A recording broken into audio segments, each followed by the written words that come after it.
नमस्कार, आप देख रहे हैं राष्ट्र प्रथम और मैं हूं आपके साथ में शोभित पाठक। राष्ट्र संवाद कार्यक्रम में आप सभी दर्शकों का बहुत बहुत स्वागत है। आज हम बात करेंगे बिहार की, क्योंकि राजनीतिक लगातार गर्म बना हुआ और बिहार का एक बयान प्रशांत किशोर का वो सामने आ रहा है। प्रशांत किशोर जो है रणनीतिकार माने जाते हैं और उन्होंने हाल ही में एक बयान दिया। उनका बयान ये है कि साथ चाय पीने से विपक्षी एकता जो है वो मजबूत नहीं होती है।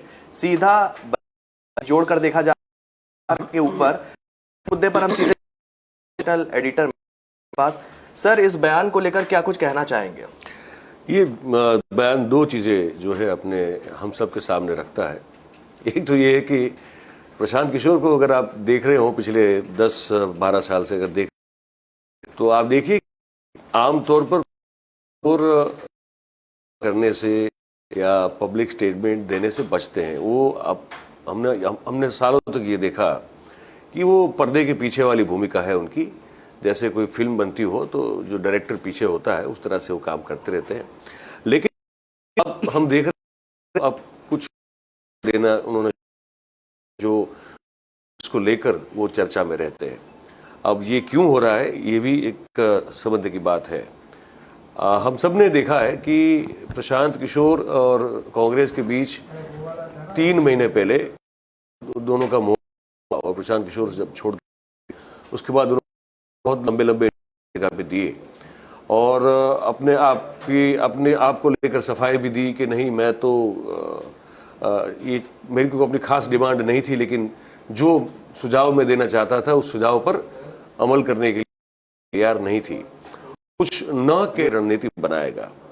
आखिर में जो उन्होंने किया वो बंगाल में था, उसके बाद उनका हाथ कोई पकड़ता हुआ दिखाई नहीं दे रहा है। अब ये एक स्थिति है और इसको लेकर मैं ये समझता हूँ कि प्रशांत किशोर जो है वो ये अपनी उपस्थिति दर्ज करवाना चाहते हैं कि मैं हूँ और मुझे भी कोई सुनो। मुझे लगता है एक तो ये कारण है। दूसरा कारण ये है कि आपको सबको याद होगा कि जब कुछ महीने पहले की बात है, ज़्यादा लंबी दूरी की बात नहीं है, लंबा अरसा नहीं हुआ है, कुछ ही महीने पहले आप सबने देखा होगा कि नीतीश कुमार गए थे, कुछ मेरे ख्याल से वो भी 2-3 महीने हुए उसको, कि जब वो दिल्ली उस समय आए थे तो प्रशांत किशोर उन्होंने साथ में बैठ के चाय पी थी। ठीक है, और ये बात सही है कि उस चाय पीने के बाद भी कुछ खास हुआ नहीं था। तो ये है कि उनका एक अजीब सा अलग सा रिश्ता है। वो हम सब जानते हैं कि जेडीयू के साथ जुड़े भी थे, आधिकारिक तौर पर जुड़े थे। जेडीयू पार्टी के संगठन में वो उच्च पदाधिकारी थे। वो सरकार में भी आना चाहते थे, ऐसा सुनने में आ रहा था, लेकिन उनको आने नहीं दिया गया था और उसके बाद उन्होंने जेडीयू से अपना किनारा कर लिया। अब प्रशांत किशोर नीतीश कुमार पर ही क्यों निशाना लगा रहे हैं अभी, तो इसका कारण ये है कि वो फिर उन्होंने, आप सबको याद होगा कि उन्होंने अपना एक वहाँ मिशन शुरू किया था, बिहार को जोड़ने की बात की थी। बिहार में जो यूथ है, जो उसका यंग जनरेशन है, उसको जोड़ के कुछ एक नए प्रकार का संस्थान बनाने की कोशिश की थी और कहा था कि हो सकता है कि ये आगे जाके पॉलिटिकल हो सकता है, पर अभी उसका जो ध्येय है वो पॉलिटिकल नहीं है। तो वो सब कोशिश और एक्सपेरिमेंट किए शोभित जी उन्होंने बिहार में, और बिहार को ही जो है वो अपना, खुद भी बिहार से हैं प्रशांत किशोर, तो बिहार को ही जो है वो अपना एक परीक्षण केंद्र बनाना चाहते थे। वो हो नहीं पाया और हो भी नहीं पा रहा है। तो उनको लगता है शायद कि अब ये जो उनको बुजुर्ग भी बोल दिया था, करें तो बोलते थे बुजुर्ग नेता है, अब ये फेविकॉल के ब्रांड एम्बेसडर हो सकते हैं, ये सब भी बोल दिया था उन्होंने। तो अब उनके लिए ये है कि लालू और नीतीश सही अर्थ में अब वो जैफ हो चुके हैं, बिल्कुल वो उम्र दराज है, उनकी उम्र अब 70 के ऊपर पहुंच गए हैं, लेकिन फिर भी अब वहाँ जमीन जो चाहिए अपने आप को प्रस्थापित करने के लिए, बीज डाल के फिर एक वृक्ष तक की जो सफर होती है बनने की, प्रशांत किशोर को वो जमीन मिल नहीं रही है बिहार में अपनी राजनीति करने के लिए। तो एक तो मेरे ख्याल से एक प्रकार का गुस्सा भी होगा शायद मन में, और दूसरा ये कि क्योंकि अब नीतीश से उनकी सैद्धांतिक रूप से नहीं बन रही है, तो ऑब्वियसली वो चाहेंगे कि नीतीश कुमार जो है वो राष्ट्रीय राजनीति में भी जो वो करना चाहते हैं, जो उनकी खुद की अपेक्षा है या महत्वाकांक्षा है, तो उसमें अगर वो मेरा साथ नहीं लेते तो फिर मैं भी उनको क्यों क्रिटिसाइज ना करूं, ये भी हो सकता है। तो ये कहना कि साथ में बैठ के चाय पीने से कुछ नहीं होता, ये उन्होंने ये भी कहा है कि बिहार में कोई विकास का काम नहीं हुआ है और नीतीश कुमार सिर्फ यही जानते हैं, ये जानते हैं कि कुर्सी से चिपक के कैसे बैठा जा सकता है, बाकी विकास का कोई काम उनसे हुआ नहीं है।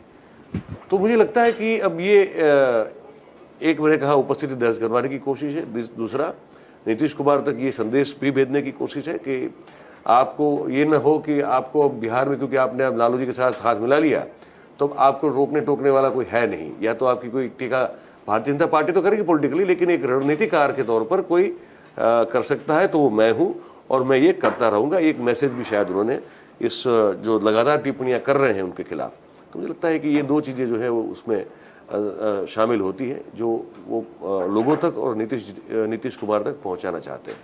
शोभित जी, बढ़ते हैं दूसरे संवाद की तरफ, और दूसरा संवाद में हम मुद्दा उठाते हैं एनसीपी प्रमुख शरद पवार का। हाल ही में कल जो है उन्हें फिर से चुन लिया गया है, और इसके बाद में, उनके चुनने के बाद में उनका एक पहली प्रतिक्रिया भी सामने आई है। वो प्रतिक्रिया ये है कि उन्होंने मोदी सरकार को फिर से किसान विरोधी सरकार कह दिया है। हालांकि कई अरसे से भी वो कहते आ रहे हैं, लेकिन इस बात को फिर से उन्होंने दोहरा दिया। बिल्कुल, क्या कुछ मायने हैं, क्योंकि लगातार फिर से जो है उन्हें सत्ता मतलब विचार विमर्श जो कमेटी है, कह सकते हैं सर्वा सर्वे कमेटी है, उसको फिर से वो एक तरह से लीड करते हुए दिखेंगे। अब ये बड़ा इंटरेस्टिंग है जी, उनकी उम्र हो चुकी है 81 साल, 81 ईयर्स। जी, अब देखिए कि 81 ईयर्स के हो चुके पवार, जी, अगर दूसरे कोई सबसे बड़े नेता उस पार्टी में है तो उनकी बेटी है जिनका नाम है सुप्रिया सूले। जी, अगर कोई तीसरा सबसे ताकतवर नेता उस पार्टी में है तो वो है उनके भतीजे अजित पवार। जी, अच्छा, चौथे एक हुआ करते थे जो उनके परिवार के नहीं थे, लेकिन परिवार जन जैसे ही थे, जी, परिजन जैसे ही थे, वो थे प्रफुल्ल पटेल।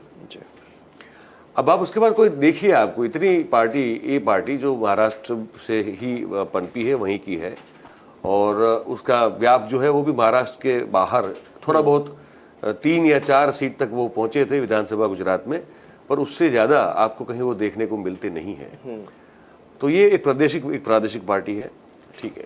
उस पार्टी में ये 3 बड़े नेता को छोड़ दे तो और कोई नाम ऐसा हुआ, आप शोभित जी बताइए कि आपने कहीं सुना हो कि ये एनसीपी के बहुत बड़े लीडर हैं, ऐसा आपको याद आता है क्या कहीं? फिलहाल नहीं है, नहीं।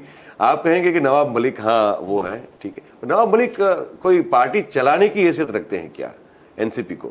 नहीं। वो क्या कभी पार्टी प्रेसिडेंट बन सकते हैं क्या? नहीं बन सकते ना। तो देखिए, ये कमोवेश ये स्थिति है हर उस पॉलिटिकल पार्टी की जो प्रादेशिक है। जी, तो अब उन्होंने तो अब देखिए पार्टी की मजबूरी है ना ये कि अब 81 साल की उम्र में भी आपको शरद पवार को ही पार्टी का सुप्रीमो बनाना पड़ेगा, क्योंकि उनके पोते हैं वो बड़े एम्बिशियस हैं शरद पवार के, लेकिन वो बहुत एमेच्योर हैं, तो उनको तो अब कुछ आप दे नहीं सकते, पर फिर भी वो परिवार की ही बात हो जाएगी। तो अभी उनको जब मजबूरी है पार्टी की कि उनको एक बार फिर से सुप्रीमो बनाना पड़ा है एनसीपी का। और शरद पवार का फिर ये कहना सीधा फिर से, अब चुनाव तो क्या मतलब, वो तो एक डिक्लेरेशन था, उसमें कोई चुनाव तो था नहीं कि कौन बनेगा पार्टी प्रेसिडेंट। अभी ये देखने को मिलेगा कांग्रेस में अक्टूबर महीने में कि चुनाव पार्टी अध्यक्ष के लिए होता है और कैसे होता है, लेकिन एनसीपी में तो ऐसी कोई बात है नहीं। अब फिर से कहना कि मोदी सरकार किसान विरोधी है, ठीक है। अब मैं आपको याद दिला दूं कि जब महाराष्ट्र विधानसभा का चुनाव हुआ था 2019 की बात कर रहा हूं मैं तब मुंबई में था, मैं एक वहाँ के एक अखबार का संपादक था, और वो चुनाव जो है मैंने बहुत करीब से कवर किया है और उसको मैंने एनालाइज भी किया था।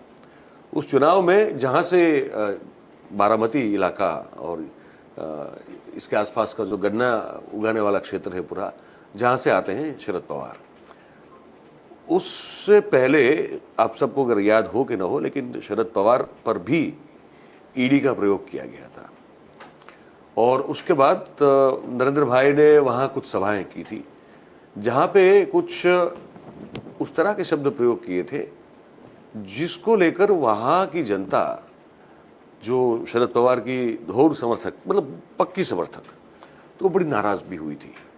और मुझे याद है कि हमने कुछ ऐसे तस्वीरें छापी थी जहां पे इतनी तेज बारिश हो रही थी, शरद पवार की सभा थी, और जैसे इस उम्र में आज 81 साल के हैं, तो 3 साल पहले 78-79 साल के होंगे, मतलब तभी भी वो वृद्ध ही थे, और उनकी तबीयत का भी कुछ ऊपर नीचे होता रहता है। उस तेज बारिश में हमने फोटो छापी थी, करीबन 50 से 60 हजार से ज्यादा लोग होंगे, और शरद पवार भीगते भीगते भाषण दे रहे थे। मतलब उनको ऊपर छज्जा लगा हुआ था, पर क्योंकि बारिश का तो ये होता है ना, बारिश पवन के साथ जो है वो आपको कहीं भी भिगो देगी, तो वो मंच से वो भाषण दे रहे थे, और पब्लिक जो है वो बारिश में भीगती हुई लगभग 1-1.5 घंटा उनके लिए, उनके और पूरे कार्यक्रम के लिए वहाँ पे बैठी रही, कहीं हिली नहीं। तो हमने किसी को पूछा वहाँ, जो बड़े पॉलिटिकल महाराष्ट्र के राजनीति के जानकार है, मैंने कहा कि इसका क्या मतलब निकल सकता है। मतलब लोग अगर किसी को बारिश में, तो लोग निकल जाएंगे ना फिर। बोले नहीं, इसका मतलब ये निकलता है कि ये लोग, इस इलाके के लोग जो हैं वो अब उन्होंने ठान ली है कि इस बार शरद पवार की पार्टी को इस क्षेत्र से हम जिताएंगे और भारतीय जनता पार्टी को नहीं जीतने देंगे। हालांकि मैंने कहा कि मैं अभी भी कह रहा हूं कि वो जो इलाका है वहां से उनको मैक्सिमम एनसीपी को सीटें मिली, पर मैं कहने का तात्पर्य ये है पूरा कि वो तभी से एक जिसे कहते हैं ना कि पहले ये स्थिति थी कि पवार सॉफ्ट कॉर्नर रखते थे मोदी के प्रति, और मोदी पवार के प्रति बहुत सॉफ्ट कॉर्नर रखते थे। और मोदी ने जब 75 साल पूरे हुए थे शरद पवार के, अब किताब भी छपी थी, उस प्रसंग को मैंने नजदीक से देखा हुआ है। आप भी अगर चाहें तो यूट्यूब में मिलेगा, आप देखिएगा उसको। तो वहां पे मोदी ने जो तारीफ की है शरद पवार की, वो आप सुनिए, आपको और मोदी बहुत कम तारीफ करते हैं लोगों की। मोदी ने ये कहा था कि इस देश में कुछ ही ऐसे गिने चुने राजनेता है जिसको पता चल जाता है कि आगे क्या होने वाला है। उन्होंने 2 नाम लिए थे, एक नाम लिया था रामविलास पासवान का, और दूसरा लिया था शरद पवार का नाम। उन्होंने कहा कि इनको पता चलता है कि आगे आने वाले चुनाव में क्या होने वाला है, और वो उस स्थिति को सूंघ कर, पहले से ही सूंघ कर अपनी राजनीति तय करते हैं, दिशा तय करते हैं। और बहुत कुछ बोला था उन्होंने, आप सुनिएगा, मुझे बड़ा इंटरेस्टिंग भाषण लगा था, स्पीच लगी थी उनकी। तो पहले ये सब अच्छा था दोनों के बीच में, पर इस घटना के बाद फिर वो जो है दूरी बढ़ना शुरू हुई, और यही कारण रहा कि महाअघाड़ी पार्टी जो गठबंधन जो हुआ महाराष्ट्र में, तो वो इस पूरे जो वाकया हुआ, उसके ईडी वाला वाकया उसके बाद हुआ। तो मैं ये जो इस पूरी जो हम लोग बातचीत कर रहे हैं, इसका मैं जो क्रक्स बताना चाहता हूँ ये है कि शरद पवार परिवारवादी राजनीति का प्रतिनिधित्व करते हैं, नरेंद्र मोदी इस परिवारवादी राजनीति के खिलाफ अपना अभियान चला रहे हैं। और जितनी भी प्रादेशिक पार्टियां हैं, जैसे जेपी नड्डा का एक बयान था कुछ दिनों पहले बिहार में दिया था कि परिवारवादी जितनी भी पार्टी हैं या जितने भी पक्ष हैं उनको खत्म कर दिया जाएगा, और सिर्फ भारतीय जनता पार्टी ही रहेगी, क्योंकि उसमें परिवारवाद नहीं है। हम जानते हैं कि हमारा जो शायद एक मुद्दा ऐसा आगे आ सकता है जिस पर इस मुद्दे पर चर्चा भी होगी हमारी, हो सकता है शायद न्यूज रूम में हम लोग करें। तो पर ये है, तो ये लड़ाई इस तरह की है। अब इनको परिवारवाद मिटाना है, और इनके पास परिवारवाद के अलावा कोई चारा नहीं है। तो ये जब तक कोई दोनों में से एक नहीं जीतेगा, ये जो स्थिति हम देख रहे हैं वो कंटिन्यू रहेगी। बढ़ते हैं तीसरे संवाद की तरफ, और वो संवाद के बारे में हम बात करेंगे गुजरात की राजनीति के बारे में, क्योंकि लगातार जिस तरीके से कुछ दिनों पहले राहुल गांधी का जो दौरा गुजरात में देखा गया था, उसके बाद भारत जोड़ो यात्रा हुई, और भारत जोड़ो यात्रा के दौरान ही कांग्रेस के प्रदेश अध्यक्ष हैं जगदीश ठाकुर, उनका एक बयान सामने आया, और उन्होंने ये आरोप भी लगाया भाजपा के ऊपर कि गुजरात बंद का हमने आह्वान किया 8 बजे से 12 बजे के बीच में दिन में, लेकिन भाजपाई कार्यकर्ता हो सकते हैं, भाजपा नेताओं के भी उन्होंने कुछ नाम लिए हैं, उन्होंने कहा है कि उन्होंने जो व्यापारी वर्ग जो दुकान हमारे समर्थन में बंद करना चाहता था, उन्हें बंद करने नहीं दी गई दुकान। क्या कुछ कहेंगे इस बयान के बारे में? ये बयान है उनका जी। मुझे लगता है कि मैं इस पूरी बात को एक जिस एंगल से देखता हूं मैं बताऊं आपको। जी। भारतीय जनता पार्टी जब सत्ता में नहीं थी गुजरात में, तो मुझे पता है हमारे जो कैमरा पर्सन जो हैं सीनियर, जो नरेश भाई कैमरे के पीछे खड़े हैं, उन्होंने भी वो दिन देखे हुए हैं, जितने भी लोग ने उस काल देखा है। तो भारतीय जनता पार्टी का हर एक मुद्दे पे आंदोलन होता था। देखो, मंदिर तो है ही है, वो अलग बात है, राम मंदिर वाला मुद्दा अब तो अलग ही मुद्दा है, लेकिन मैं कहता हूं कि किसी भी मुद्दे पे भारतीय जनता पार्टी जो है वो बंद का ऐलान करती थी गुजरात में, गांव में, शहरों में, और बंद करवाने के लिए फिर वो जुनून से जो है निकल पड़ते थे लोग, और लाठी भी खाते थे लेकिन बंद करवाते थे जी। इससे क्या होता है, वो बंद की राजनीति की बहुत टीका टिप्पणी भी उन पर हुई है। वो जमाना ऐसा था कि आम आए दिन कोई भी भारत बंद बोल देता था। वो जो लेट 80s का जो पूरा एक माहौल था, और इवन अर्ली 90s का भी, अर्ली 90s पूरा 90s भी पकड़ के चले आप, तो भी हम इसमें कहीं गलत नहीं होंगे। तो वो दौर था जब बंद बहुत किए जाते थे, और ये भी टीका किए जाते थे कि बंद से कितना नुकसान होता है और हर चीज़ होती थी। लेकिन ये जितने बंद हुए वहाँ पे भारतीय जनता पार्टी अपना एक खुद पार्टी का एक जुझारू व्यक्तित्व, संघर्षशील व्यक्तित्व प्रस्थापित करने के लिए मैं वो सफल हो गई। और उसके बाद वो है धीरे धीरे फिर वो मंदिर और वो हिंदुत्व वाला मामला तो चला ही चला, पर ये बहुत महत्वपूर्ण रहा, बंद और स्ट्रगल करना, संघर्ष करना। उससे लोग आपको आप लोग जानते हैं कि नहीं आप संघर्ष कर रहे हैं, आप कड़ी धूप में भी आप लोगों के मुद्दे उठा रहे हैं, आप बारिश में भी उठा रहे हैं, आप ठंड में भी, मतलब आप हर सीजन में चाहे दिन हो या रात आप लोगों की समस्याओं के लिए कार्यरत हैं। इसका एक तात्पर्य ये निकलता है। कांग्रेस 32 साल से सत्ता में नहीं है, और कांग्रेस ने मुश्किल से कभी कोई इस तरह का कार्यक्रम किया होगा जो हमने ये जो कल बोला गया था। मैं इसको इसलिए इस तरह से देखता हूं कि कांग्रेस को शायद अब समझ में आ रहा है कि जब तक रोड पर नहीं निकलेंगे, लाठी डंडा भी अगर नहीं खाएंगे, और लोगों को ये नहीं पता चलेगा कि नहीं हमारे मुद्दे को लेकर ये पार्टी संजीदा है और कुछ करना चाहती है और मुद्दे उठाना चाहती है, तब तक आपको, अब तक तो जो सीटें मिल रही है वो तो आपको मेहरबानी से मिल रही है जनता की, आप कुछ कर नहीं रहे, आप कमाई नहीं आपने वो सीटें, ठीक है। तो अगर सत्ता में आना होगा तो आपको संघर्ष करना पड़ेगा, और संघर्ष कैसे किया जाता है, मुद्दे उठाए जाते हैं, मुद्दे उठा के सड़कों पर निकला जाता है, चाहे गवर्नमेंट की ओर से परमिशन मिले या ना मिले, लेकिन आपको जो भी अगर जिसको भी जिस चीज को भी, जिस स्थिति को भी फेस करना, उसको फेस करने की आप में तैयारी होनी चाहिए। ये डिटर्मिनेशन के साथ इस पूरी मुहिम को आपको करना होता है। कांग्रेस में वो हो नहीं रहा था। कांग्रेस की जो युवा विद्यार्थी पांख है, जो पक्ष है उसका NSUI, तो NSUI भी बिल्कुल, मतलब अब युवा हो और अगर आप में गर्मी ना हो तो फिर युवा होने का मतलब क्या है। तो वो भी जो है वो बिल्कुल ठंडा और एकदम शांत, पूरा वो जो इकाई है वो बिल्कुल ऐसी पड़ी हुई थी। तो मुझे लगता है कि एक तो ये NSUI का भी इस कल के बंद में एक बहुत बड़ा रोल प्ले करने के लिए था। तो NSUI ने कल जो है, जो समाचार रिपोर्ट मिल रहे हैं, हम कुछ दृश्य भी दिखा रहे हैं हमारे दर्शकों को, तो वो NSUI काफ़ी लंबे अरसे के बाद सड़कों पे उतरी और काफ़ी अच्छी कोशिश रही उनकी। हालांकि बंद को मिश्र प्रतिसाद मिला। अब मिश्र इसलिए मिला, इसका कारण जगदीश ठाकुर ये कहते हैं क्योंकि भारतीय जनता पार्टी ने ये कि उनके कार्यकर्ताओं ने या नेताओं ने जहाँ जहाँ भी जो भी लोग होंगे, तो उन्होंने व्यापारियों को धमकाया कि अगर आपने बंद की दुकानें तो फिर हम आपको देख लेंगे। कुछ हद तक मैं मानता हूँ ये बात सही है शोभित भाई। राजनीति अगर हम गुजरात की देखें, ऐसे बहुत सारे इंसिडेंट हैं। मुझे याद है कि एक बार पार्टी डोनेशन मांगने का अभियान शुरू हुआ था गुजरात में, और तो ये डोनेशन तो स्वैच्छिक होता है ना, डोनेशन आपका स्वैच्छिक होता है। डोनेशन कभी आप जबरन जो है फिर तो वसूली हो जाएगी ना, फिर तो डोनेशन रहेगा नहीं वो।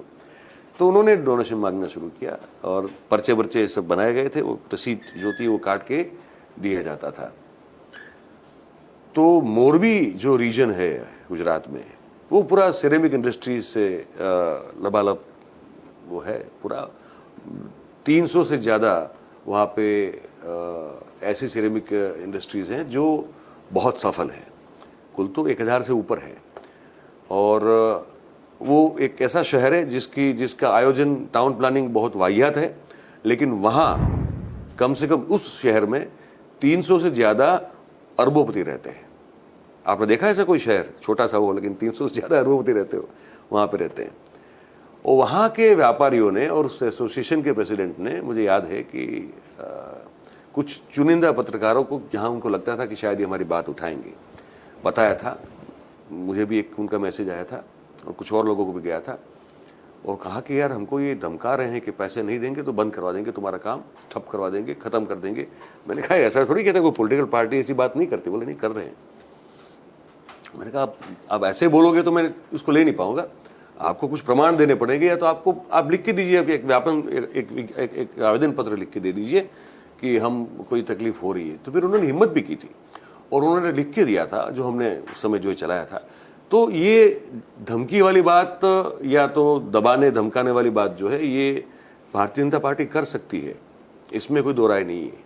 तो जगदीश ठाकुर का ये अगर आरोप है तो उसमें कुछ सच्चाई मुझे लगती है कि होगा शायद, कि क्योंकि ये हम देख रहे हैं कि अगर कोई आंदोलन करना चाहता है तो पहली बात उसको परमिशन नहीं मिलती। कोई धरना प्रदर्शन करना चाहता है गुजरात में, तो आपको पता है ज़्यादातर समय देश राज्य में साल में ज़्यादातर समय 144 की धारा लगी रहती है। हालांकि उसका पालन तो कभी होता नहीं है, लेकिन वो इसलिए लगाई जाती है क्योंकि अगर कोई कहे कि हमको मीटिंग करनी है, कोई विरोध करना है, कोई प्रदर्शन करना है और हमें सरकार के खिलाफ कोई आवाज़ उठानी है, तब वो धारा 144 जो है उसके तहत वो मना कर देते कि वो लगी हुई है, हम आपको दे नहीं सकते। तो ये स्थिति है। और मुझे याद है कि पहले तो बीच में तो ये भी रहा था कि अगर आप कुछ प्रदर्शन करने जा रहे हैं तो आपको अगली रात, मतलब एक प्रदर्शन के दिन के पहले की जो रात होती है, उसी रात से जो है जो लीडर वगैरह होते हैं तो उनके वहाँ वो पुलिस पहुँच जाती है, उनको वहीं घर में नज़र कैद कर देती है। गुनाह क्या है वो कुछ स्पष्टीकरण नहीं होता। तो ये सब चीज़ें होती हैं। तो मुझे लगता है कि शायद जगदीश ठाकुर जो आरोप लगा रहे हैं वो सही हो सकता है। पर इसका दूसरा पहलू मैं बताना चाहता हूँ आपको, वो ये है कि इस तरह की गतिविधियों से, इस तरह के ऐलान से, इस तरह के संघर्ष से कांग्रेस जो है वो एक तो अपने युवाओं को, अपनी जो युवा विंग है उसको भी सक्रिय करना चाहती है, क्योंकि उनकी बहुत ज़रूरत पड़ेगी। अगर आपको बूथ तक आपको अपने वोटर्स को लाना पड़ेगा, अगर लाना है तो इन युवाओं की ज़रूरत पड़ेगी। तो युवाओं को सक्रिय करना कांग्रेस के लिए ज़रूरी है। एक तो इसके मुझे लगता है इसके पीछे एक ये भी आयोजन रहा होगा, और दूसरा कि अपनी उपस्थिति को दर्ज करवाना कि हम हैं लोगों के बीच, लोगों के लिए, और हम उनकी समस्याओं को लेकर लड़ेंगे। महंगाई जो कल का बंद था, उसका मुद्दा महंगाई था। तो जैसे उनके सुप्रीम लीडर निकल पड़े हैं पदयात्रा पे, ठीक है, रोज कितना चलते हैं वो देखना पड़ेगा, लेकिन थोड़ा बहुत चल रहे हैं, 17 किलोमीटर के आसपास। हाँ, तो चल रहे हैं, तो ठीक है। तो वो करेंगे तो फिर आपको नीचे भी जो है उसका कहीं ना कहीं जो है वो पालन करना पड़ेगा, आपको भी कहीं ना कहीं निकलना पड़ेगा, रास्ते पे उतरना पड़ेगा, सड़क पे आना पड़ेगा। तो ये लगता है कि कांग्रेस ये करना शुरू किया है। 22 के चुनाव में इसका क्या असर होगा, क्या वो रिवाइव अपने आप को कर पाएंगी, क्या रीइंकारनेट कर पाएंगी, ये अभी भी बहुत मुश्किल है कहना कि कितना कर पाएगी। सत्ता में तो नहीं आ पाएगी, इतना तो मैं बिल्कुल आपको अभी से बोल सकता हूँ। सत्ता में बैठना इस साल भी उनके लिए मुश्किल होगा, वो पॉसिबल नहीं है। लेकिन अपने आप के रिवाइवल के काम में अगर जुटी है और इसी तरह अगर काम करते रहे, कल भी हम बता रहे थे आपको, पार्टी को अपने आप को लोगों तक पहुंचाने के लिए सालों साल लगते हैं। उसके लिए बहुत संघर्ष करना पड़ता है, बहुत ही संघर्ष करना पड़ता है। जब तक आप नहीं करेंगे और एक बार आप लोगों की नज़र से उतर गए हो, फिर से अपने आप को एस्टैब्लिश करने में तो और संघर्ष करना पड़ता है। तो कांग्रेस को करना पड़ेगा जो पिछले 32 साल में कांग्रेस ने नहीं किया है। 5 ऐसे बड़े मुद्दे में गिनवा सकता हूँ, ऐसे 5 बड़े मुद्दे गिनवा सकता हूँ जहाँ कांग्रेस ने अगर ठान ली होती तो भारतीय जनता पार्टी की सरकार गिर गई होती। जो रनिंग गवर्नमेंट थी वो उसको इस्तीफा देना पड़ता। पर अब इस समय मेरे ख्याल से अब जो हम कमी है, तो इस पर कभी और बात करेंगे कि वो कौन कौन से मुद्दे थे जिन पर भारतीय जनता पार्टी की गुजरात की जो सरकार थी वो गिर सकती थी। तो कांग्रेस ने वो मौके गंवा दिए। तो फिर भी अभी भी अब देखो, अब देर से दुरुस्त है, अगर अच्छी कोशिश करेंगे तो फिर जनता फिर से उन पर विश्वास करना शुरू करेगी। हो सकता है कि इस चुनाव में नहीं, अगले चुनाव में या 2024 में कोई फर्क नजर आए। पर पॉलिटिकल पार्टी हो या व्यक्ति, अपने गोल को लेकर हमेशा उसको कोशिश और जो है वो सतत हमेशा करनी चाहिए और निष्ठापूर्वक करनी चाहिए। जी जी।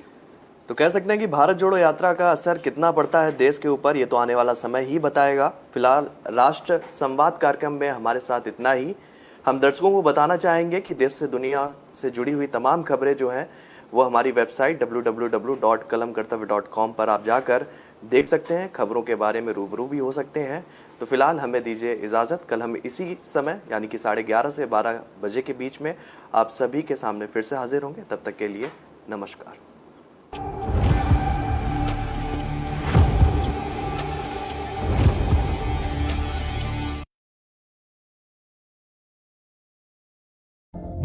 धरती जयकार